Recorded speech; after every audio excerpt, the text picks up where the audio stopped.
2024 లేదా 25లో డిగ్రీ లేదా బీటెక్ చదివారా? సాఫ్ట్‌వేర్ జాబ్ కోసం ఎదురు చూస్తున్నారా? అయితే కోడ్‌జ్ఞాన్ 100 డేస్ కోర్సులో చేరండి, జాబ్ సాధించండి. సో కోడింగ్ అనేది మ్యాండేటరీ అని చెప్తూ ఉన్నాం. ఇప్పుడున్న ఈ జనరేషన్లో అయితే ఏది మనం వాడినా దానిలో కోడింగ్ డెఫినెట్గా ఉంటుంది. సో మనీ ఎగ్జాంపుల్ తీసుకుంటే క్యూఆర్తో కావచ్చు, ఫోన్పే, గూగుల్ పే ఏది వాడినా ఇమీడియట్ ట్రాన్సాక్షన్ సెకండ్స్లో వెళ్ళిపోతుంది. నా అకౌంట్లో ఉన్న అమౌంట్ మీకు పంపించాలి అంటే దానికంటూ ఒక ప్రోగ్రామింగ్ డెఫినెట్గా ఉంటుంది. సో ఫర్ ఎగ్జాంపుల్ ఇప్పుడు నేను ఒకసారి మీకు ఒక ₹1 సెండ్ చేస్తాను sir. Yes, payment successful. So ఇమ్మీడియట్గా మీకు రిసీవ్ అయింది పేమెంట్ వచ్చింది, నా అకౌంట్ లో క్రెడిట్ అయింది అండ్ నేను పంపించిన payment. Okay, and at the same time నా గూగుల్ పే లో కూడా విత్ నేమ్, అకౌంట్ నేమ్ తో సహా రిసీవ్డ్ అని చెప్పి వచ్చింది. సో ఇప్పుడు అసలు ఈ ప్రాసెస్ అంతా ఎలా జరుగుతుంది ఏంటి అన్నది చూద్దామండి. సో ఇది బేసిక్ గా banking sector related. So banking sector crores of amount transactions జరుగుతూ ఉంటాయి, బిలియన్స్ జరుగుతూ ఉంటుంది ఎవ్రీడే. ఎంత సెక్యూర్డ్ గా ఉంటే అంత బాగా అవుతుంది, లేదు అంటే హ్యాకర్స్ వాటిని ఈజీగా హ్యాక్ చేయొచ్చు. అవును.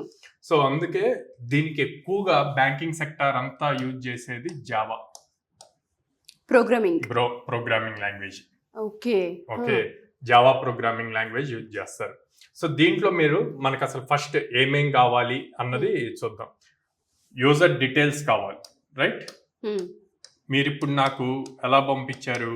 యూపీఐ త్రూ పంపించాను. యూపీఐలో నా ఫోన్ నెంబర్ ఇచ్చారు.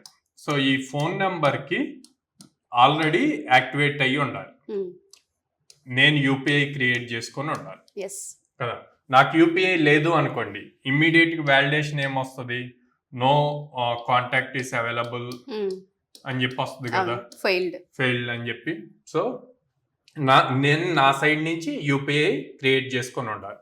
యూపీఐ మీరు ఎప్పుడైతే నా ఫోన్ నెంబర్ ఇచ్చారో ఆ ఫోన్ నెంబర్ యూపీఐ సర్వర్కి వెళ్ళి చెక్ చేసుకుంటుంది అసలు ఈ నెంబర్తో యూపీఐ ఐడి ఉందా లేదా అన్నది. వన్స్ యూపీఐ ఐడి ఉంటే గనక మీకు పేమెంట్ చేయడానికి ఆప్షన్ ఇస్తుంది. ఓకే, మీకు పేమెంట్ చేయడానికి వచ్చినప్పుడు మీరు పే అనే బటన్ క్లిక్ చేస్తే, సో ఈ బటన్ లో మీరు సమ్ అమౌంట్, ఇప్పుడు ₹1 మెన్షన్ చేశారు. సో ఈ ₹1 ట్రాన్సాక్షన్ అవ్వటానికి మీరు ఇది ఎంటర్ చేసి ఎంటర్ కొట్టంగానే నెక్స్ట్ ఏమవుతుంది? ఈ ₹1 నుంచి బ్యాంక్ సర్వర్ మీ యూపీఐ సర్వర్కి వెళ్ళి మీ అకౌంట్ లో అసలు ఆ లిమిట్ ఉందా లేదా అన్న చెక్ చేస్తుంది. ఓకే, ఇక్కడ లిమిట్ ఉంటే అది గో ఫార్వర్డ్ అవుతుంది. లిమిట్ లేదనుకోండి అప్పుడు ఏమిస్తుంది? అమౌంట్ ఈస్ నాట్ అవైలబుల్ అని చెప్పి వేస్తుంది. ఆర్ మనకి every day 1 lakh transaction limit ఉంటుంది యూపీఐ లో. ఆ 1 lakh దాటినా you reached 1 lakh transaction limit అన్నది కూడా వస్తుంది. సో అవన్నీ ఇప్పుడు మీరు first phone number, UPI number check చేసుకుంటది. అక్కడి నుంచి మీరు ఎంటర్ చేస్తారు.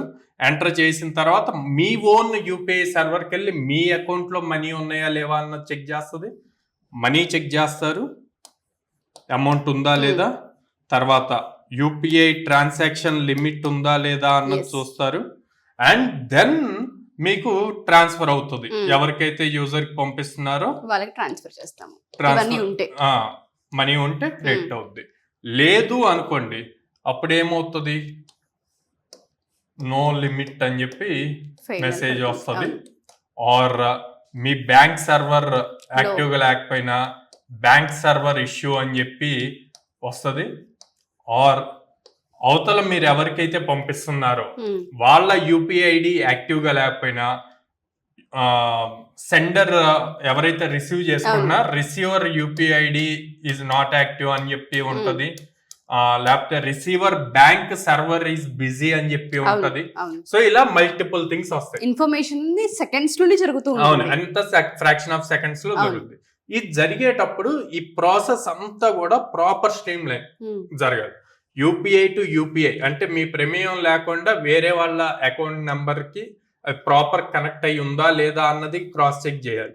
అక్కడి నుంచి మళ్ళీ మీరు సెండ్ చేసే అమౌంట్ ప్రాపర్ గా అదే అకౌంట్ కి వెళ్తుందా లేదా చూడాలి.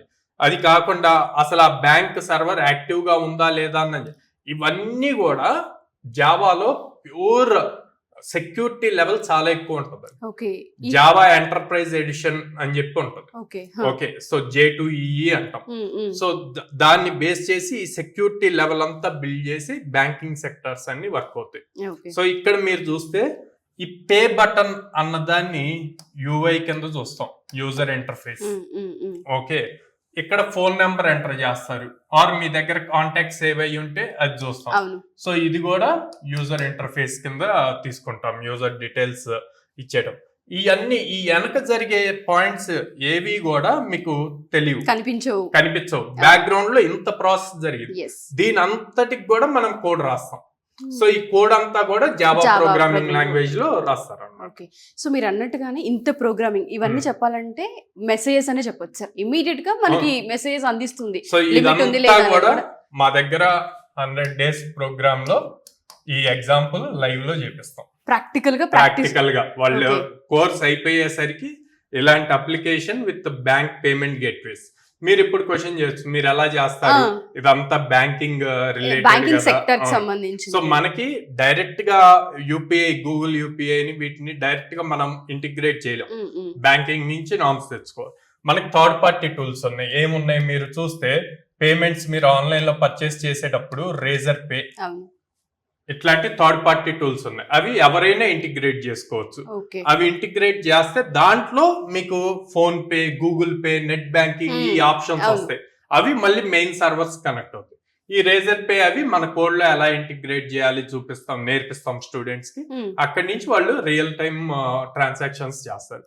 అప్పుడు ఒక రియల్ టైమ్ ప్రాజెక్ట్ లో ఎలా అయితే పేమెంట్ చేస్తారో అట్లాగే వీళ్ళు కూడా అదే ప్రాజెక్ట్ ని బిల్డ్ చేస్తారు ఎండ్ టు ఎండ్. బట్ మీరు అన్నట్టుగానే కంపెనీస్ ఏవైతే ఉన్నాయో 800 కంపెనీస్ ఉన్నాయి, మనకి బ్యాంకింగ్ సెక్టర్ వైపు కూడా కోడింగ్ అనేది మ్యాండేటరీ ఉంది, కనిపిస్తుంది కూడా.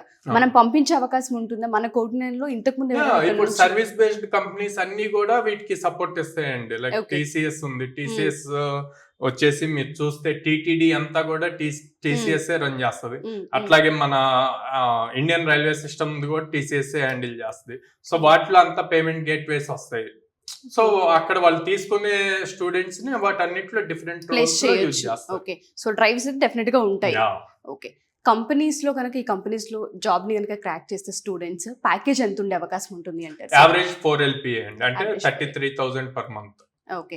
సో డ్రైవ్స్ ఏ విధంగా జరుగుతాయి సార్ మన దగ్గర? సో ఆల్మోస్ట్ ఒక స్టూడెంట్ కి ఒక క్యాలెండర్ ఇయర్ లో మినిమం 100 డ్రైవ్స్ ఇస్తాము. ఎవ్రీ డే ఒక డ్రైవ్ మినిమం జరుగుతుంది అనమాట. ఓకే.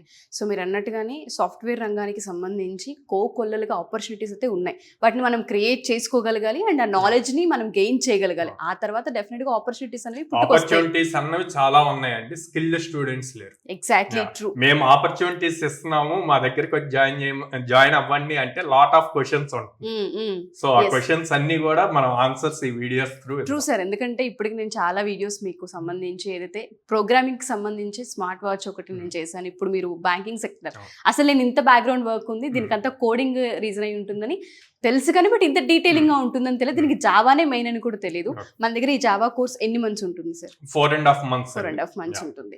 సో మీలో ఎవరైనా సరే కోడ్నైన్ లో జాయిన్ అవ్వాలి అనుకుంటే ఇక్కడ చాలా కోర్సెస్ ఉన్నాయండి. డెఫినెట్ గా 100 days లో మిమ్మల్ని ప్రాక్టికల్ గా ట్రైన్ చేసి బయటికి పంపించడంతో పాటు డ్రైవ్స్ ని కూడా వాళ్ళే ఇవ్వడం జరుగుతుంది.